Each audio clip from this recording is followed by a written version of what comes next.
As a reflection of that resolve, today we're reimposing all sanctions that were previously lifted under the nuclear deal. This includes sanctions on energy, banking, shipping, and shipbuilding industries. Since the Trump administration came into office, we've done 19 rounds of sanctions, targeting 168 Iranian entities. Today's sanctions will accelerate the rapid decline of international economic activity in Iran since the implementation of our strategy in May. Since that time, since back in May, over 100 companies have withdrawn from Iran or canceled plans to do business there. It should be noted that if a company evades our sanctions regime and secretly continues sanctionable commerce in the Islamic Republic, the United States will levy severe, swift penalties on it, including potential sanctions. I promise you that doing business with Iran in defiance of our sanctions will ultimately be a much more painful business decision than pulling out of Iran and it being connected to Iran entirely. More than 20 importing nations have zeroed out their imports of crude oil already, taking more than 1 million barrels of crude per day off the market.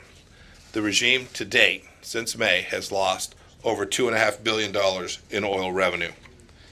We have decided to issue temporary allotments to a handful of countries, responsive both to the specific circumstances and to ensure a well-supplied oil market. The U.S. will be granting these exemptions to China, India, Italy, Greece, Japan, South Korea, Taiwan, and Turkey.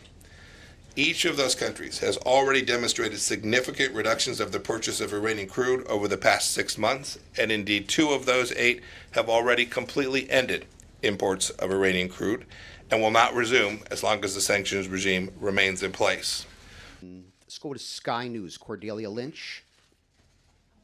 Rest assured, Iran will never come close to getting a nuclear weapon on President Trump's watch. Understand that as the Islamic Republic of Iran presents a threat to the United States of America. Today we sanctioned more than 700 individuals, entities, aircraft, and vessels as part of Treasury's largest ever single-day action targeting Iran.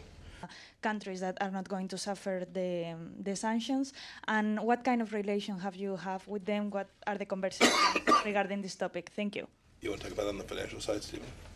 Well, I don't think we've ever said that it relates to the European countries that they'll be exempt. I think quite the contrary. We've said that we expect them to honor the sanctions. Having said that, there are certain transactions that they can continue to do, whether they're humanitarian transactions or specific trade in the restricted accounts. And again, let me just emphasize, as I said last week, we will make sure that humanitarian transactions are really going for those purposes. So this is not about hurting the people of Iran, but we will not let money be diverted to humanitarian purposes and then put for terrorist activities. And just to follow up, with respect to the relationship, we've been very candid, clear with all of the European countries. There are more than 3, we should note. Many of them are fully supportive of what it is that we are undertaking. They have taken a different approach with respect to the JCPOA, but it is also something that the whole world should know. European businesses have already made their decisions. They've decided not to do business with the Islamic Republic of Iran, and so we're very confident that the sanctions regime that we're putting in place will be effective. Al Jazeera English. James Bays. James Bays from Al Jazeera English. You talk about